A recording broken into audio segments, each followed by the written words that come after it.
C'est pareil comme l'élévation. Amen. Et comme on a dit, cette année est une année d'une nouvelle dimension. Alléluia. Donc il s'agit ici de l'ascendance. Amen. Alléluia. Comprenez que l'élévation vient de Dieu et comme on l'a dit, Dieu veut que nous soyons élevés. Rendre ton nom grand ne veut pas dire que Dieu va te rendre millionnaire ou milliardaire. On a fait l'exemple ici et on a demandé, est-ce que vous connaissez le plus riche du monde? Vous ne le connaissez pas. Est-ce que vous connaissez les plus grands multimilliardaires de ce monde? Vous ne les connaissez pas. Mais quand on vous parlera de Martin Luther King, vous direz que celui, j'ai déjà entendu parler de lui. Mais il n'était pas un homme riche. Il était quelqu'un qui défendait une idéologie, une conviction. Et ce qu'il a défendu a fini par se réaliser même après sa mort. Alléluia. Il y a beaucoup de personnes comme ça. Amen. Quand vous parlez de Nelson Mandela, ce n'est pas des gens richissimes. Ils ne sont pas les plus riches du monde, mais ils sont des gens qui ont eu une influence. Et leur vie a inspiré la vie de plusieurs personnes. Quand Dieu dit il va rendre ton nom grand, il a déjà dit à Abraham, je rendrai ton nom grand et je ferai de toi une source de bénédiction. Quand quelqu'un est grand, il devient une source de bénédiction. Être grand, c'est avoir une telle position qui te permet d'influencer la vie des autres. Être grand, c'est avoir de l'impact sur la vie de plusieurs personnes. C'est être une source d'inspiration pour la vie de plusieurs personnes. Alléluia. Et c'est dans cette grandeur-là que Dieu veut nous conduire. Amen. Que Dieu veut nous conduire. Dieu nous envoie sur la terre pour avoir de l'impact. Il a dit à l'homme, amen, soyez féconds, multipliez, assujettissez la terre, dominez, régnez. Donc Dieu nous appelle afin que nous puissions régner. Alléluia, nous puissions régner. Nous puissions être élevés et que notre élévation puisse avoir de l'influence et de l'impact sur la vie de plusieurs personnes. Alléluia. Et je dis à quelqu'un, ta vie doit avoir de l'impact. Ta vie doit avoir de l'influence. Tu ne peux pas adorer un grand Dieu et que ta vie ne puisse pas impacter ceux qui sont autour de toi. Alléluia. Ton absence doit créer quelque chose de triste dans le cœur des gens. Parce que ta présence a un tel impact, a une telle influence sur la vie. Alléluia. Et c'est à ça que Dieu t'appelle. Il dit, vous êtes le sel de la terre. Vous êtes la lumière du monde. Alléluia. Amen, amen. Vous savez ce que fait le sel. Amen. Le rôle du sel. Gloire à Jésus. Amen, amen. Le sel a tellement de vertus. Elle permet la conservation. Elle permet de donner du goût à la vie. Et c'est ce que Dieu dit que vous êtes. Il dit vous êtes la lumière du monde. Et vous savez que la lumière, elle est là pour éclairer. Une lumière ne peut pas être cachée. Une lumière, même dans les ténèbres, lorsqu'il y a juste un petit étincelle, même l'étincelle même est remarquable. Alléluia, dans les ténèbres. Et la Bible dit c'est ce que vous êtes. Il veut dire juste que vous êtes nés pour briller. Vous êtes nés pour influencer et pour impacter la vie des autres. Donc Dieu dit, il rendra ton nom grand. Alléluia, il rendra ton nom grand. Donc on a vu avec Abraham, quand Dieu, avec nos versets de base, est-ce qu'on peut mettre notre verset de base? Amen.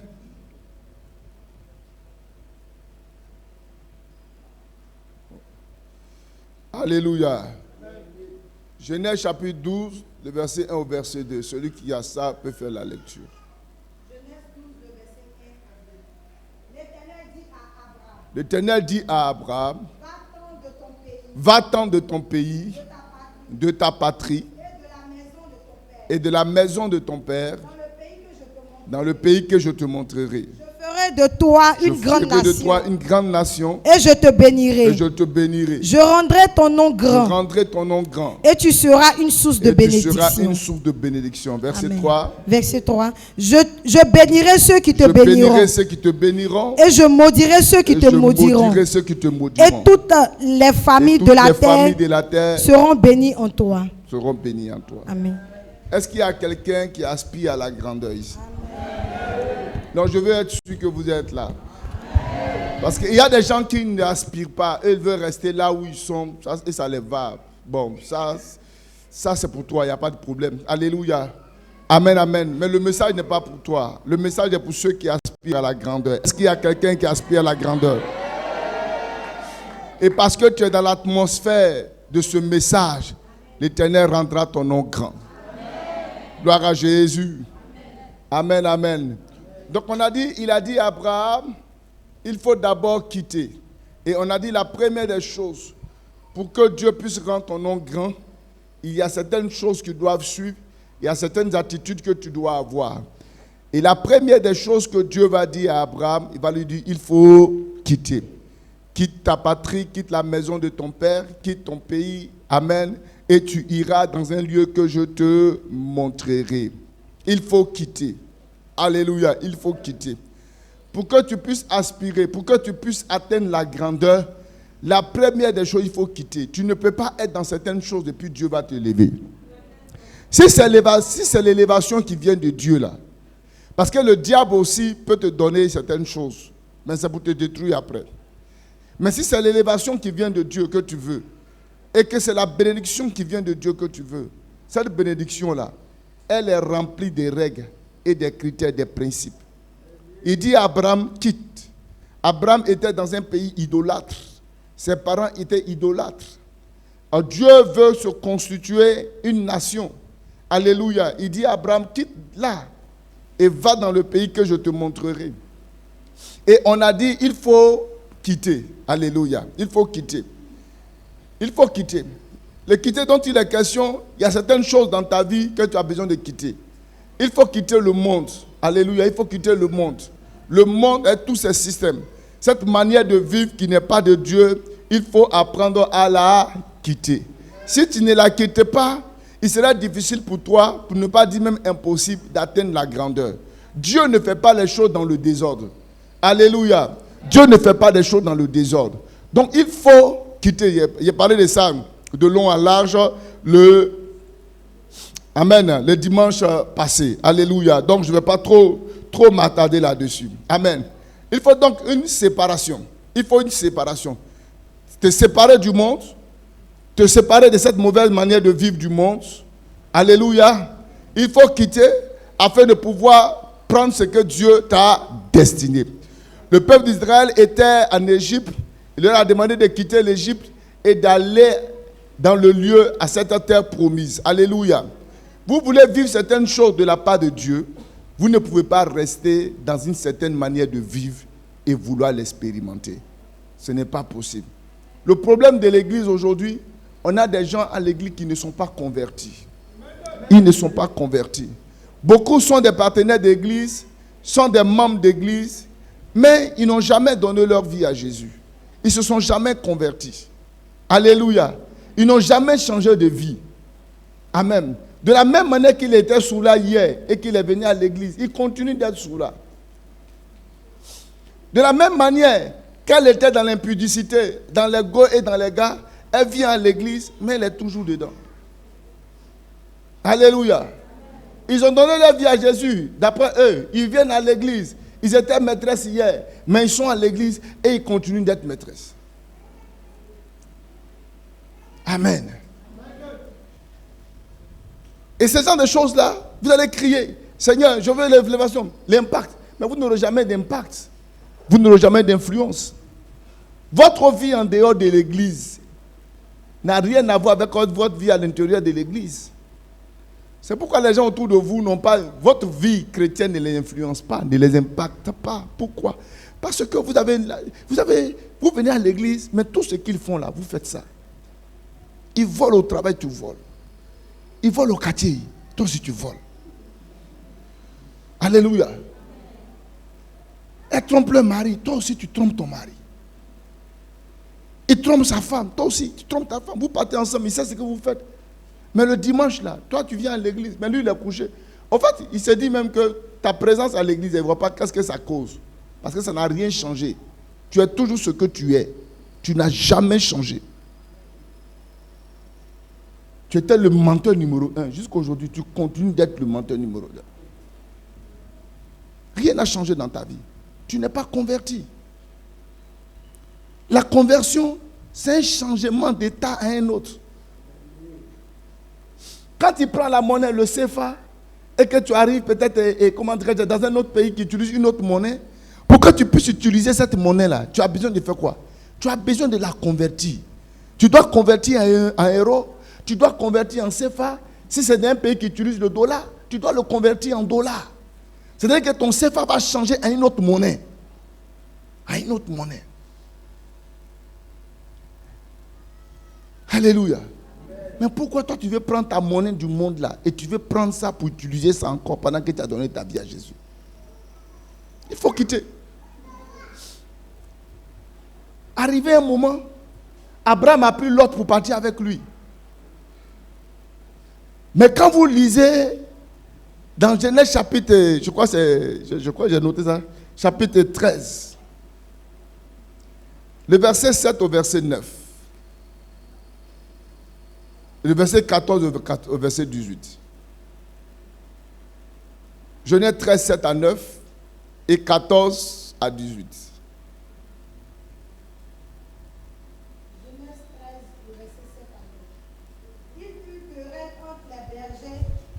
Des troupeaux d'Abraham et les bergers des troupeaux de Lot.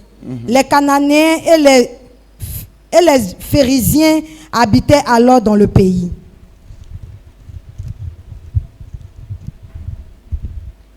La régie, vous avez tous ces versets-là. Verset 8. Abraham dit à Lot, qu'il n'y ait point, je te prie, de dispute entre moi et toi, ni entre mes bergers et tes bergers, car nous sommes frères. Tout le pays n'est-il pas devant toi? Sépare-toi donc de moi. Sépare-toi donc de moi. Si tu vas à gauche, j'irai à droite. J'irai à droite. Si tu vas à droite, si tu vas à droite, j'irai à gauche. J'irai à gauche.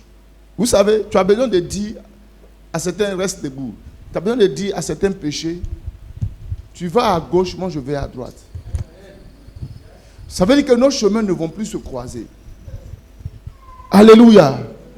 Et tu as besoin de te séparer de certaines choses. Pour dire, nous irons dans le sens opposé. Nous n'irons pas dans le même sens. Et il dit, continue. Verset 10. Lot leva les yeux. Lot leva les yeux. Et vit toute la plaine. La plaine du Jourdain qui était entièrement arrosée.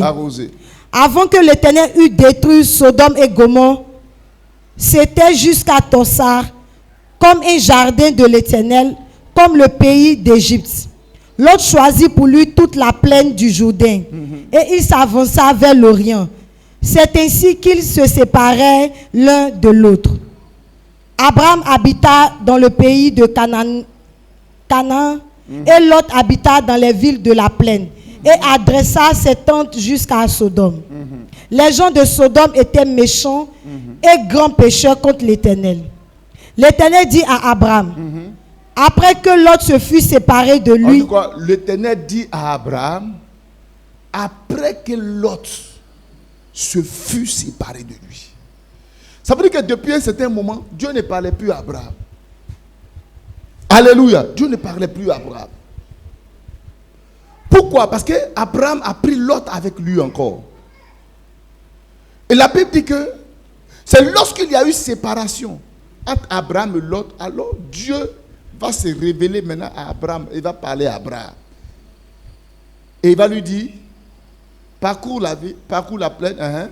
Lève les yeux et du lieu où tu es. Regarde vers le nord et le midi.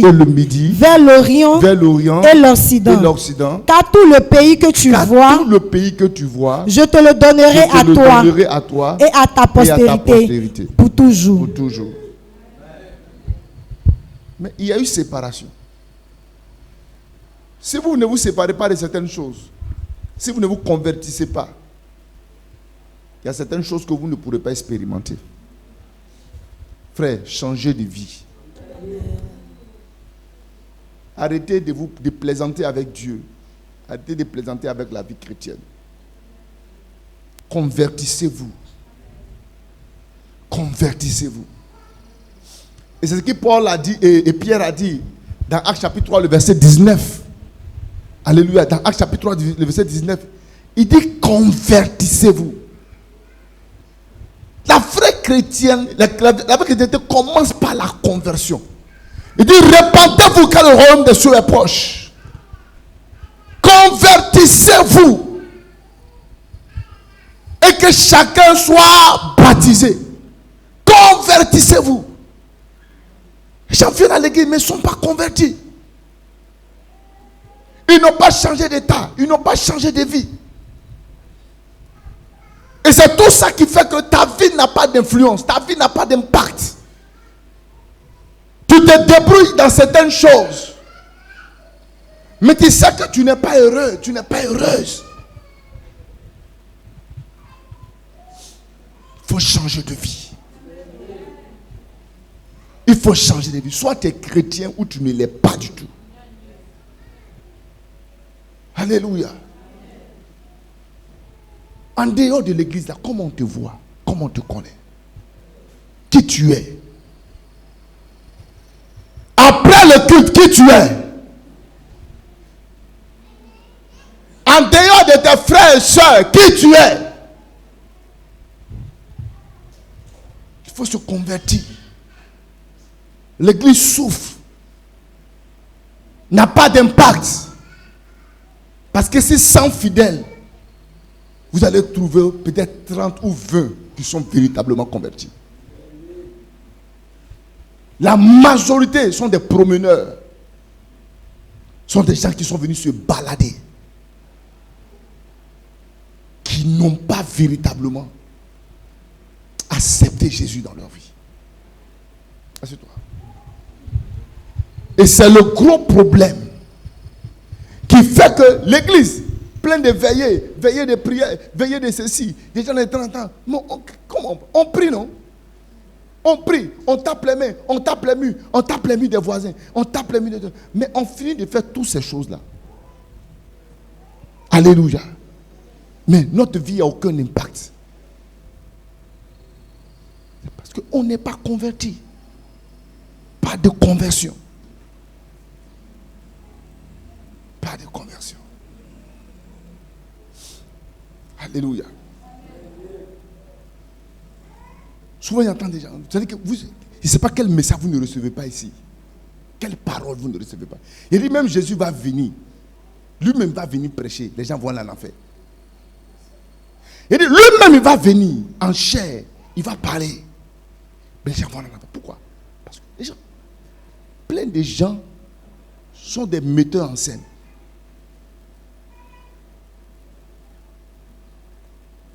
Ce sont des metteurs en scène. Ce sont des faux.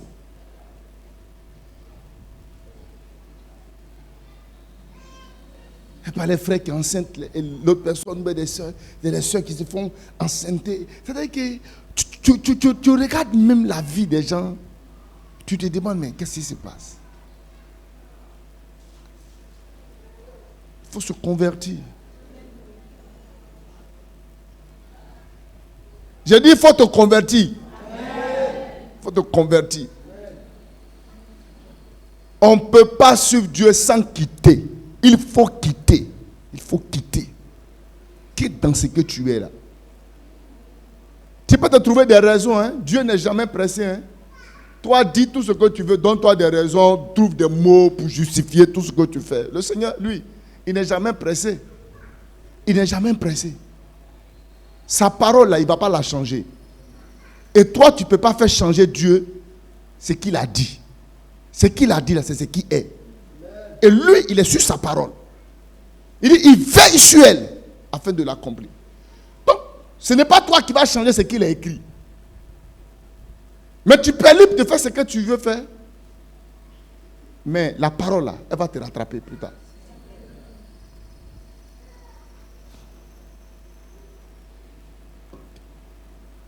Quelqu'un est là? La deuxième chose, pour tous ceux qui aspirent, c'est vrai qu'on dit l'élévation, tout le monde a levé sa main. Maintenant, je sens que votre figure a changé. Alléluia. Votre visage, tout a changé. Mais que ça change et que ça crée à l'intérieur de votre cœur une tristesse profonde qui va vous amener à dire, je veux arrêter. Ou j'arrête. Il ne faut pas que ce soit une tristesse qui soit pour un temps et que vous arrivez à la maison. Oh là là, laisse le vipère, il ne va pas parler. C'est bien sûr, on est dedans. On est dedans. Reste dedans. Alléluia. Il faut rester dedans. Gloire à Jésus. La deuxième chose, c'est l'humilité et la soumission. Celui qui veut que son nom influence, qu'il y ait de l'influence, doit être quelqu'un d'humble et de soumis. La soumission. Je pouvais traiter les deux de façon différente, mais il y a des choses qui les rapprochent et qui les permettent de dire la même chose. Donc, je prends en même temps l'humilité et la soumission. Amen. Se soumettre, c'est cesser de résister. C'est s'aligner. Se soumettre, c'est obéir. C'est accepter d'être sous une autorité. Alléluia. Le mot soumettre en latin, qui est submettere, c'est se mettre sous la mission de quelqu'un. C'est une attitude de se mettre volontairement, de s'abaisser de façon volontaire. Alléluia. De façon volontaire. S'abaisser de façon volontaire. Prends soi-même de façon volontaire d'obéir à quelqu'un. Pas de façon forcée. Mais toi-même de façon volontaire, tu te soumets à cette personne. Alléluia. Qui t'aligne sur les directives. Alléluia. Sur les orientations de cette personne. Alléluia. Et la soumission et l'humilité, les deux vont ensemble. L'humilité est une vertu. Ça révèle un sentiment d'insuffisance. Alléluia. L'humilité te permet de dire non, ce n'est pas moi. Ce que je le suis par la grâce de Dieu. L'humilité est un sentiment qui ne t'amène pas à te croire trop fort, trop au-dessus.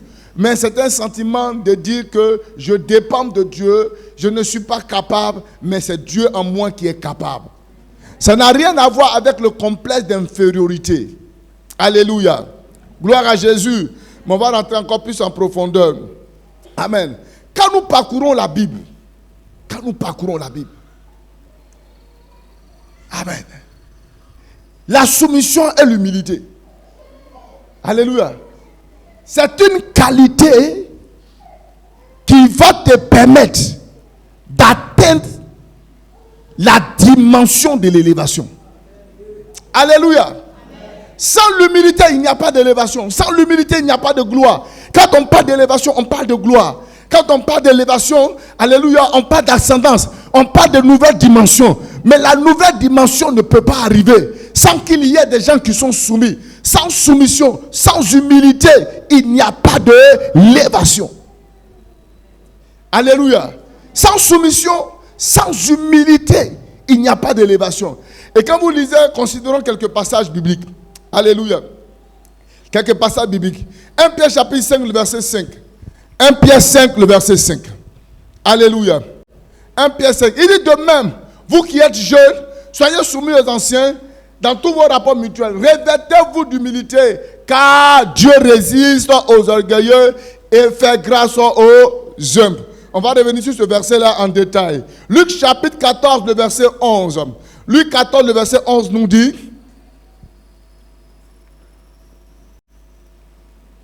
Luc chapitre 14, le verset 11. Car quiconque s'élève sera abaissé, et quiconque s'abaisse sera élevé. Alléluia. Sera élevé. Quand tu t'abaisses toi-même, c'est ça se soumettre. C'est ça qu'on appelle l'humilité. Alléluia. Amen. Quand tu t'abaisses, gloire à Jésus, la Bible dit que Dieu va t'élever. Amen. Proverbe 15, verset 33. Proverbe chapitre 15, le verset 33. Nous dit encore quelque chose de formidable. Il dit, la crainte de l'Éternel enseigne la sagesse. Et l'humilité précède la gloire. Alléluia. Ça veut dire que avant que tu puisses atteindre la gloire, la dimension d'une personne qui a de l'influence et qui impacte, alléluia, il faut que tu sois humble. Il faut que tu sois humble. Ça veut dire qu'elle précède. Elle précède. C'est-à-dire qu'avant de voir l'élévation dans la vie de quelqu'un, avant de voir qu'une personne a de l'influence, vous allez remarquer ce caractère en cette personne. Alléluia. Cette vertu en cette personne, c'est la vertu de l'humilité. C'est la vertu de la soumission. Alléluia. Et il continue pour dire Proverbe 18, le verset 12. Proverbe 18, le verset 12. Il dit, avant la ruine, le cœur de l'homme s'élève, mais l'humilité précède la gloire. Amen. Ça veut dire que quand le cœur de l'homme va s'élever là, amen. Quand vous voyez quelqu'un qui a ruiné, quelqu'un qui a été rabaissé, quelqu'un qui a été détruit, c'est que son cœur s'est élevé. Ça veut dire que son cœur a été rempli d'orgueil. Mais quand vous allez voir quelqu'un qui est élevé, vous allez voir que cette élévation-là vient de l'humilité, de la soumission de cette personne. Alléluia. Il n'y a pas d'élévation sans soumission. Il n'y a pas d'élévation sans humilité. Alléluia. Et c'est pourquoi ces deux choses-là, je vais les traiter pas à part. Quel que soit le temps que ça va nous prendre, ça nous prendra le temps. Parce que le problème de nos églises aujourd'hui, c'est le problème de l'orgueil. C'est le problème de l'orgueil. Quand vous voyez souvent des petits groupuscules d'églises, petite église,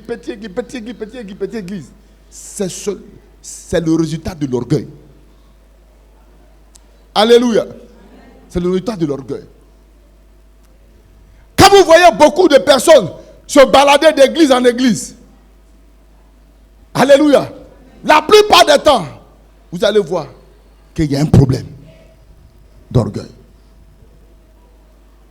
Alléluia. Pas pour tout le monde, mais dans la majorité, vous allez voir qu'il y a un problème d'orgueil. Gloire à Jésus. Alléluia. Et je vais parler de deux types de soumission. Je vais parler de la soumission vis-à-vis de Dieu et la soumission vis-à-vis des hommes. Alléluia. Amen. Donc ta première soumission doit être à l'égard de Dieu. À l'égard de Dieu. Alléluia. La soumission à l'égard de Dieu. La soumission à Dieu consiste à une obéissance totale à Dieu. Se soumettre est un acte volontaire. Alors l'obéissance doit se faire de façon volontaire. Pour atteindre la grandeur, il faut que cette personne, pour qu'une personne atteigne la grandeur, il faut que cette personne marche dans l'obéissance. Dans l'obéissance. Alléluia. L'obéissance, la soumission, alléluia, totale à Dieu. Totale à Dieu. L'abandon à Dieu. Alléluia. L'abandon total à Dieu. Et c'est ce qu'Abraham a été. Quand Dieu dit je rendrai ton nom grand, on a vu dans le cœur d'Abraham.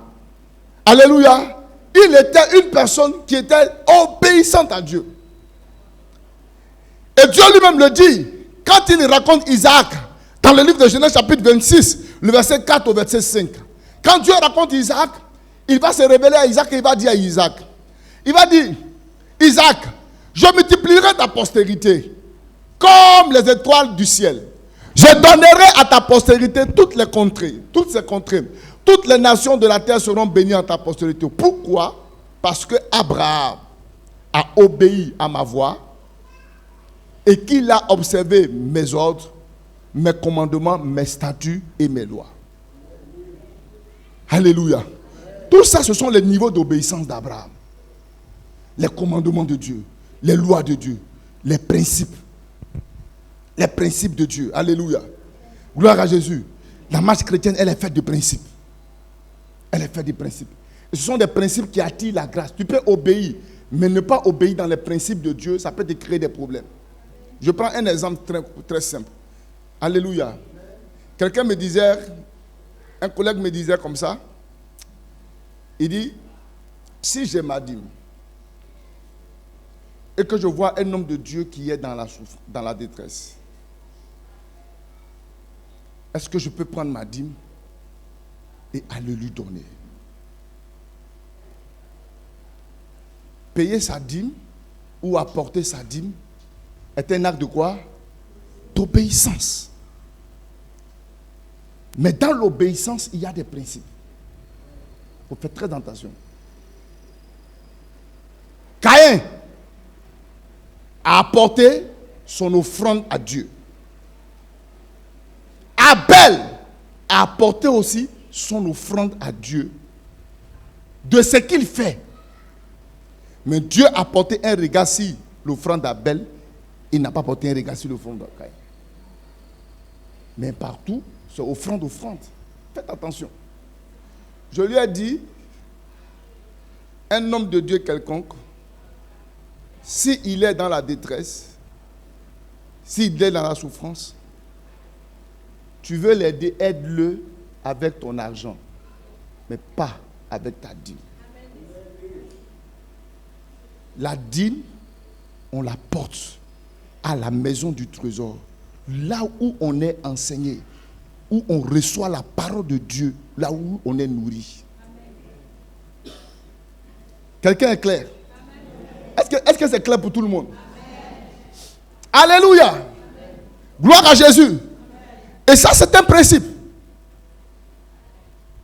C'est un principe. C'est-à-dire qu'il ne suffit pas d'obéir, mais il faut respecter les principes. Alléluia. Il faut respecter les principes. Toi, tu ne peux pas être là avec un serviteur de Dieu qui est en train d'intervenir, de prêcher, il fait tout ça, et toi, tu prends ta dîme et tu apportes ailleurs. Non. Tu as obéi. Mais cette obéissance ne pourra pas t'apporter de bénédiction parce que tu t'es désolé, tu as enlevé le principe de Dieu qui est apporté dans la maison du trésor. C'est pourquoi même les enfants spirituels, par la grâce de Dieu, que Dieu a fait voyager. Alléluia. Ceux qui sont aujourd'hui attachés à une église là-bas, d'ailleurs, ce n'est pas intéressant. Parce que quand un fidèle se déplace pour aller ailleurs, il doit se déplacer avec l'église. Il ne doit pas se déplacer pour aller dans une autre église. Il doit se déplacer avec l'église. Ça veut dire que dans sa tête, en partant là-bas, il va dans l'optique, par son canal, qu'on puisse avoir une église, une flamme de Christ aller s'implanter. Alléluia. Que la mentalité d'implantation nous habite. Même quand vous vous déplacez, vous devez vous déplacer avec église. C'est comme ça que les plus grandes églises que vous voyez là, c'est comme ça qu'ils se sont répandues dans le monde. Vous voyez que quelqu'un va se lever encore, il va dire, il m'a fait croisade d'évangélisation en France. Qui le connaît? Qui va aller faire quoi lui? Mais c'est parce que là-bas, il y a une attache, il y a quelqu'un qui prépare le terrain, qui a déjà pris le temps de rassembler certaines personnes. À partir de ce moment-là, il peut agir comme il peut agir. Quelqu'un comprend ça? Mais quand il commence à s'attacher, quand il commence par être fervent dans une autre œuvre, alléluia, mais c'est là-bas qu'ils apportent leur dîme. Frère, la dîme, ce n'est pas faire le montant. Ce sont les principes. Il faut respecter Dieu. Il y a des gens qui méprisent leur pasteur. Et ils se disent qu'il n'est pas digne de recevoir ça. Et ils ont trouvé les pasteurs qui sont bien en forme, qui ont tout là. On dit, oui, lui, là, il est une source de bénédiction. Va là-bas en même temps.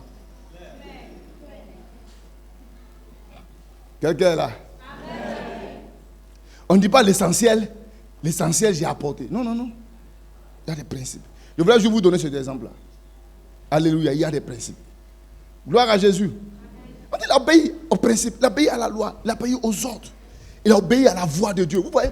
Mais quand on parle des ordres, on parle des ordonnances, on parle de toutes ces choses-là. Ce sont des choses qui sont écrites de façon globale et qui concernent tout le monde. Mais la voix de Dieu, vous devez faire très attention à ça. Parce que la voix de Dieu est la recommandation personnelle de Dieu à ta personne. Vas-y, tu comprends. Les lois, les règles, tu ne mentiras pas, tu ne vas pas voler, c'est pour tout le monde. Mais quitte ta patrie, quitte ton pays, ce n'est pas pour tout le monde. C'est adressé à Abraham. Donc, la voix de Dieu, il faut faire très attention. La voix de Dieu est l'instruction personnelle de Dieu vis-à-vis de ta personne. Et Dieu parle tantôt d'une manière ou tantôt d'une autre. Le Seigneur peut te parler pendant que je suis en train de prêcher. Le message peut aller, mais toi personnellement, tu sais que cette parole-là, elle est pour toi. Alléluia, elle est pour toi. Il y a des gens à partir de la parole, ils ont été guéris. Il y a des gens à partir d'un seul message, ils ont ouvert, leur esprit a été ouvert. Il y a quelqu'un qui demandait à Dieu, demandait à Dieu. Il était arrêté dans son quartier. Il se demandait, Seigneur, quand? Parle-moi, Seigneur. Et puis il entend quelqu'un qui est en train d'appeler son chien, patience, patience. Mais le gars est en train d'appeler son chien, patience. Mais lui, à l'intérieur de son cœur, il entendait la voix de Dieu qui était en train de lui répondre pour lui dire, je t'ai déjà osé, mais patiente. Alléluia. Mais les messages sont différents. Ça peut être une parole, mais pour toi personnellement, elle peut être quelque chose de particulier. Maintenant, il y a des gens qui vont développer une intimité avec Dieu. À partir de cette intimité, ils ont la manière que Dieu leur parle. Il y a des gens que Dieu leur parle à l'intérieur de leur cœur. Quand c'est Dieu, ils savent que c'est Dieu qui leur a parlé. Pourquoi? À cause du rapprochement qu'ils ont avec Dieu. Même quand je prends un autre téléphone et que j'appelle ma femme, elle sait que c'est moi. Alléluia. Je peux faire comme je veux, mais elle sait, elle reconnaît ma voix. Pourquoi? À cause de la proximité. Parce qu'on est tellement proche. Elle peut identifier ma voix à tout moment. Si tu n'es pas proche de Dieu, si tu ne développes pas une vie de timidité avec le Seigneur, il sera difficile pour toi de cerner quand Dieu te parle. Alléluia. C'est pourquoi il ne faut pas être un chrétien d'église seulement. Toi, tu pries quand tu viens à l'église. Tu jeûnes quand le pasteur a dit de jeûner. Tu chantes quand on chante à l'église. Quand tu sors ici, là, tu ne chantes plus jamais. Tu ne pries jamais. Toi seul, tu ne pries. Tu n'as aucune intimité. Tu n'as aucun... rien. Tu jeûnes lorsque l'église a dit il y a jeûne. Et là même encore, tu triches. Quand on dit 4 jours, toi tu fais 1, ou même tu fais 2 jours. Ou même tu fais le dernier jour. Il y a des gens qui sont très forts. Eux font le premier et ils font le dernier. C'est qu'eux, ils sont l'alpha, ils sont l'oméga. Alléluia. Le milieu là, au fait, ce n'est pas pour eux. Et c'est ça le vrai problème. Gloire à Jésus. Alléluia. Mais on dit, Abraham a obéi. Abraham a obéi. Dieu lui dit, prends ton enfant, va le sacrifier. Il prend son enfant.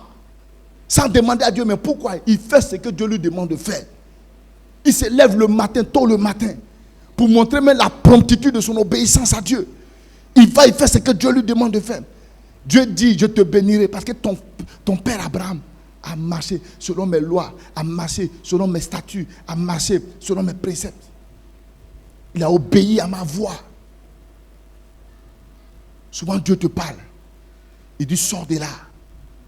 Souvent il te dit, ma fille, va te demander pardon. Allez, laisse tomber. Mais quand il te parle comme ça, là, ça c'est la voix de Dieu. Mais quand tu entends cette voix-là, tu dis non, il m'a trop fait mal. Il m'a trop parlé mal. Moi là, il ne peut pas demander pardon pour ça. Si il veut là, ce qui n'est qu'à arriver, n'est qu'à arriver.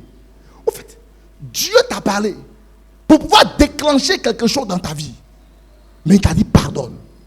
Mais tu n'as pas accepté de pardonner. Alléluia. Alléluia. C'est comme ça. Il y a des gens qui lui disent, hey, va, prends tout ce que tu as, va donner à Dieu. Ah.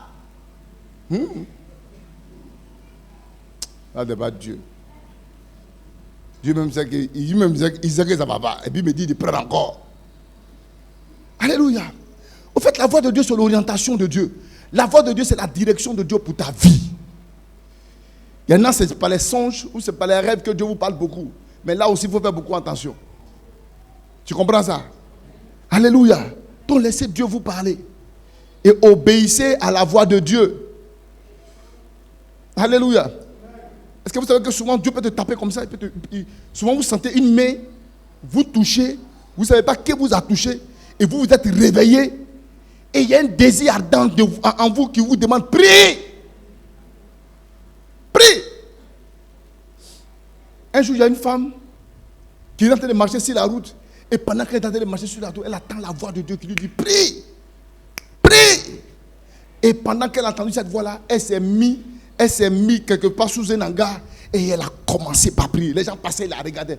Elle a commencé par prier. Elle ne sait même pas, ce qui se passe. Elle dit, mais Seigneur, tu me dis de prier, mais je lève la voix. Toi qui sais toutes autres choses, je remets ma vie, tout en tes mains. Quel que soit ce qui se passe, je prie que ta main soit étendue. Quand elle a fini de prier, elle arrive chez elle à la maison.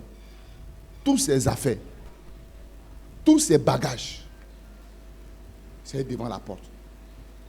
Un voleur rentré dans sa maison. Il a pris la télévision, il a pris tous les biens. Mais arrivé devant la porte, il a tout laissé et il a fui. Il a tout laissé et il a fui. Et pendant que les gens lui disent, prie. Je ne sais pas s'il y a une embuscade, s'il y a quelque chose qui s'est produit. Alléluia. Mais le gars, elle est venue trouver tout, rien. Tout ce qu'elle avait là, tout était là. Porte-monnaie, son argent, tout est resté devant la porte. Le gars, on ne sait pas qu'est-ce qu'il a vu. Et puis il a fui. La voix de Dieu, il faut faire attention à la voix de Dieu. La voix de Dieu est la direction de Dieu qui est destinée personnellement à toi, à ta personne. Alléluia, à ta personne. Gloire à Jésus. Amen, amen. C'est pourquoi quand vous priez souvent, quand vous finissez de prier, ne priez pas. Il a fini de prier et puis vous sortez de la maison. Non. Souvent quand vous finissez de prier, restez à la maison. Restez dedans. Passez au moins 10 à 15 minutes. Et dites à Dieu, moi aussi je veux t'écouter. Qu'est-ce que tu as me dit? Vous pouvez prendre la Bible en train de lire. Si vous commencez par développer ça, vous allez voir ce qui va se passer. Quelqu'un est là? Quelqu'un est là? Donc Abraham était quelqu'un qui était vraiment obéissant. Alléluia. Si nous voulons voir les promesses de Dieu se réaliser dans nos vies, s'accomplir dans nos vies, nous devons être des personnes obéissantes. Alléluia. Alléluia. Parce que quel père va récompenser ou va élever un enfant insoumis, un enfant qui ne le respecte pas, un enfant qui l'envoie, le gars dit, papa, je ne vais pas, et puis il n'y a rien. Un père ne peut jamais être heureux d'un tel enfant et il ne pourra pas récompenser un tel enfant. Si ça se passe avec nous en tant que parents, comprenez combien de fois ça va se passer avec Dieu. Alléluia. Abraham est resté obéissant. Alléluia. Se soumettre à Dieu, c'est rechercher aussi à faire la volonté de Dieu et non sa propre volonté. Amen. La volonté de Dieu et non sa propre volonté. Quand on est soumis à Dieu, ça veut dire qu'on n'a pas de volonté. Seigneur, ta volonté là, c'est ça qui est ma volonté. Je ne fais rien faire pour moi-même, mais tout ce que je veux faire, je veux le faire pour ta gloire. Celui qui cherche la volonté de Dieu, c'est celui qui cherche la gloire qui vient de Dieu. Il ne cherche pas ce qui va lui faire du bien, mais il cherche ce qui va faire du bien à Dieu. Et il sait que quand Dieu est heureux de lui, alors les grâces vont descendre et vont couler dans sa vie. Alléluia. Obéir à Dieu, c'est rechercher sa volonté. Faire sa volonté. Alléluia. Dis, Père, je veux faire ta volonté. Cette année-là, ne cherchez pas votre volonté, mais cherchez la volonté de Dieu. Cherchez à faire ce que Dieu vous demande de faire. Amen. Et vous voyez, c'est l'exemple de Christ. Christ n'a jamais fait de lui-même. Tout ce qu'il faisait, il le faisait, alléluia, selon le plan de Dieu. Non pas ce qu'il veut, mais ce que Dieu veut. Il dit dans Jean, chapitre 6, le verset 38. Jean 6, le verset 38.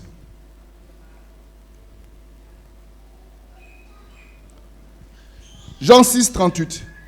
Il dit, car je suis descendu du ciel pour faire non ma volonté, mais qui? Mais la volonté de celui qui m'a envoyé. Je ne suis pas venu pour faire ma volonté, mais je suis venu pour faire la volonté de Dieu. Des gens soumis à Dieu. Quelqu'un qui vit dans le désordre. Quelqu'un qui vit dans la désobéissance.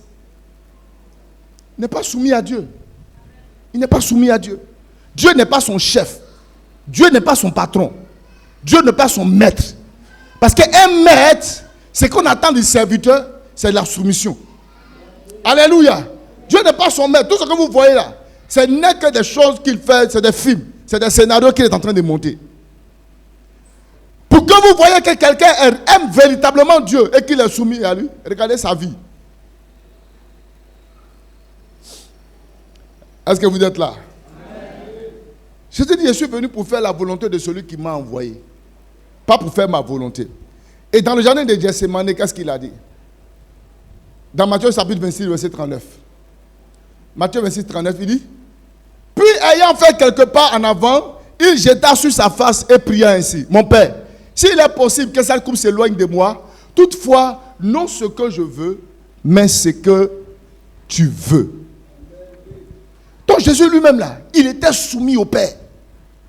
Il était entièrement soumis. Sa vie était dépendante, alléluia, du Père. Il dit: je suis là pour faire sa volonté. Même arrivé dans le jardin de Gethsémane, c'était tellement dur. C'était tellement dur. Il dit: si cette coupe peut s'éloigner de moi, mais ne fais pas ce que moi je veux. Mais Père, fais ce que toi tu fais. Est-ce que quelqu'un peut dire ça à Dieu? Je veux faire ce que toi tu veux, mais pas ce que moi je veux. La soumission à Dieu là, c'est s'abandonner totalement à lui. C'est s'abandonner.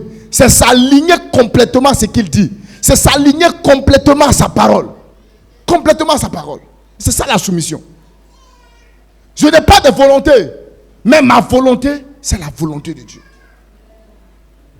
Alléluia. Même la soumission dans le service. Quand Dieu t'appelle et que tu es vraiment soumis à Dieu, quand il dit Seigneur, il dit viens me servir. Tu sers Dieu sans problème. Alléluia, sans problème. Parce que tu sais que c'est son œuvre. Frère, souvent on a des opportunités pour disparaître, pour partir, pour aller chercher certains bien-être, pour aller chercher certaines choses. Alléluia. M'ont dit Seigneur, je ne veux pas laisser mes yeux regarder ce qui est beau là-bas. Mais je veux que mes yeux regardent ce que toi tu vois. Alléluia. Non pas ce que je veux, mais ce que tu veux. Quel est ton plan? Quel est ton dessein vis-à-vis de ces choses-là? Amen. Il y a des choses qui peuvent nous rendre même frères. Non, je t'assure. On dit non pas notre volonté, mais Seigneur, on veut faire ta volonté. Si cette voie est une voie de la compromission, je ne rentre pas dedans. Quelles que soient les richesses, les gloires qu'il y a à l'intérieur, je préfère à manger du pain sec avec la faveur de Dieu sur ma vie que de manger, alléluia, les beaux mets sans la faveur de Dieu. Alléluia. Donc ta soumission à Dieu doit se voir de la manière que tu traites même son œuvre. Comment tu traites son œuvre? Comment tu traites les petites tâches qu'on te confie à l'église? Comment tu les fais? Toi, tu fais ça parce que tu fais ça pour le pasteur. Ah, en café, hein, il y a des gens qui ils sont là, ils disent, papa arrive, papa arrive. Seigneur Dieu, prions, allons prier. Il dit, papa arrive. Tu n'es pas soumis à Dieu. C'est la présence de ton pasteur qui t'influence à travailler. Ça veut dire qu'il n'y a pas, au fait, un abandon volontaire. Est-ce que le jour que je ne suis pas là, ton zèle là sera toujours zèle? Donc, ton amen n'est qu'à sortir. Hein? Est-ce que le jour que je ne suis pas là, ton engagement sera toujours ce même engagement? Ta détermination sera toujours cette même détermination. C'est la présence de ton pasteur qui t'amène à travailler, qui t'amène à être sérieux. Ça veut dire que toi, tu n'es pas soumis à Dieu. Tu es capable de traiter l'œuvre de Dieu n'importe comment. Et Dieu ne peut pas te faire confiance parce qu'il connaît ton cœur.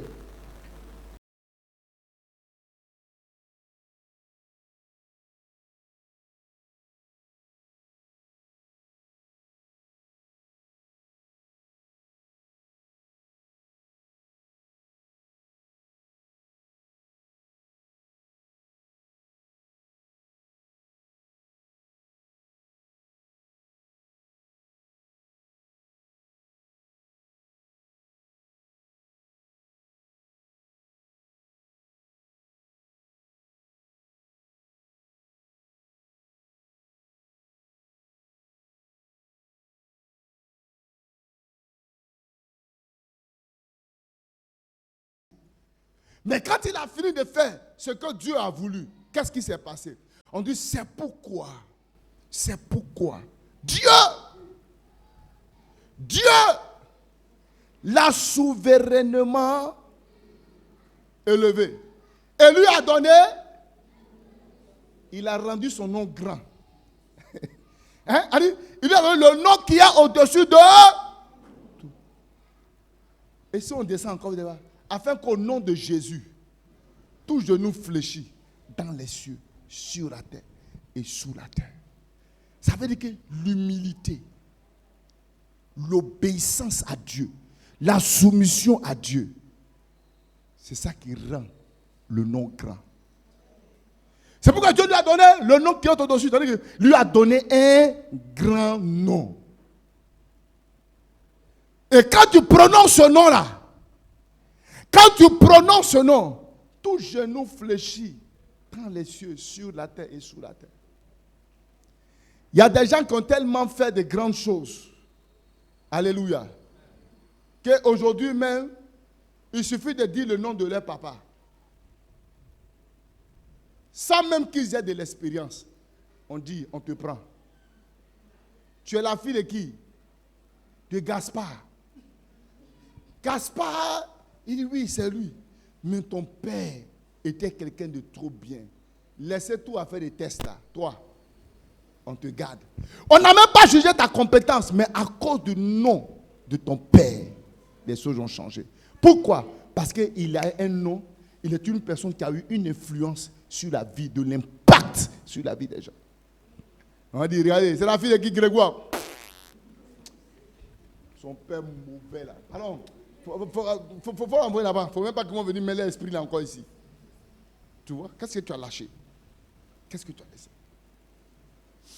Qu'est-ce que tu as laissé? Tu seras béni. Quand vous dites, tu seras la tête. Et jamais. C'est-à-dire que tu seras grand. Mais avant de dire que tu seras la tête là, ce qui est derrière, c'est quoi? C'est si tu obéis. Tu seras le premier et non le dernier. Donc toi-même là, tu es rempli de désobéissance. Quand Dieu ne te parle, tu t'en fous de tout. Tu fais ta vie comme tu veux. Et toi, tu es là, je serai la tête et non la queue. Je serai la tête et non la queue. Je serai la tête et non la queue. La queue. Au fait, ça, quand tu fais quand même que là même, tu ne vois pas. C'est-à-dire que toi-même, c'est-à-dire que même est fini. Que même est fini. Il y a une conditionnalité. Il y a une condition. Si tu obéis. Ou bien, lisez dans le chapitre 28, vous allez voir.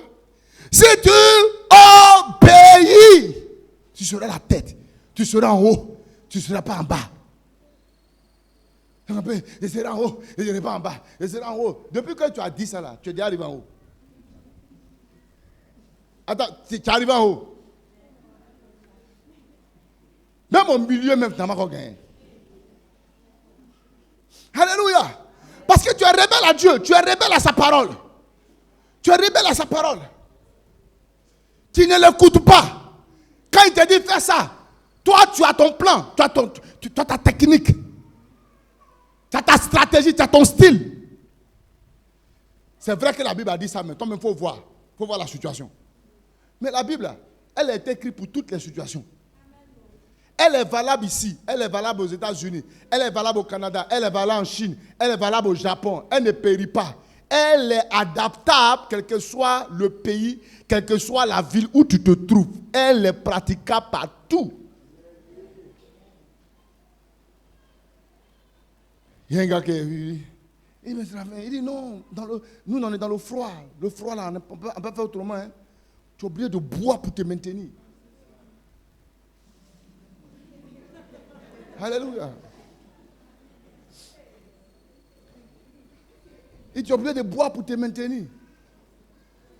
Et je lui ai dit, mais comment ceux qui ne boivent pas là, ils font? Il dit, moi je ne sais pas. Hein. Il dit, mais va leur demander. Toi, il ne faut pas trouver ta solution pour te livrer à l'alcoolisme parce que tu te dis que tu es dans le froid. Mais il y a des gens qui sont dans le même froid que toi, mais qui tiennent attachés à la parole de Dieu. Au fait, chaque désobéissance des gens sont dus au fait qu'ils ont envie de faire ce qu'ils veulent faire. Ils n'ont pas envie de faire ce que Dieu leur demande de faire. Mais Dieu, lui, dans sa parole, lui n'est jamais pressé. Hein? Il est omniprésent, mais pas omnipressé. Il reste sur sa parole. Il ne la changera pas à cause de toi. Si tu veux atteindre l'excellence, il faut que tu aies un cœur obéissant. Qui obéit à la parole. Qui obéit à la voix. Qui obéit à ce que Dieu lui demande de faire. Qui accepte la parole de Dieu. Pas des gens qui résistent à la parole. Pas des gens qui s'opposent à la parole. Pas des gens qui raisonnent la parole. Mais des gens qui se soumettent à la parole. Qui se soumettent à la volonté de Dieu. Hein? Quand je peux te dire tourne à gauche, tu tournes. Non, mais va à droite, tu vas à droite. Non, mais quand Dieu te dit passe ici, tu dis non. Passe là. Mais Dieu est plus intelligent que toi, il est plus sage que toi. Celui qui a fondé le monde, il connaît aujourd'hui, il connaît le lendemain. Quand lui te dit ça là, il ne faut pas faire. Il sait pourquoi il te dit il ne faut pas faire. Il maîtrise tout. Il maîtrise tout. Alléluia. Si tu veux que ton nom soit grand, il faut quitter. Il faut te convertir. Et il faut être une personne soumise à Dieu. Il faut te soumettre à Dieu dans tout. Il te dit va évangéliser, va évangéliser. Il te dit il faut le servir, il faut le servir. Alléluia. Il faut le servir. Jusqu'à peut-être tu vas être dans une église encore et tu es là, tu ne fais rien. Tu n'es dans aucun groupe. Il faut te soumettre à Dieu. Que cette année soit une année de soumission à Dieu. Soumission totale à la parole de Dieu. Quel que soit ce qu'on va perdre, Seigneur, non pas ma volonté, mais ta volonté. Que le pasteur soit là, que mon frère ou ma soeur en Christ soit là, ou qu'elle ne soit pas là. Je veux faire ta volonté. Ta volonté. Soumis à toi. Soumis à ta parole. Que Dieu te bénisse. Alléluia. Donc c'est le premier point de la soumission.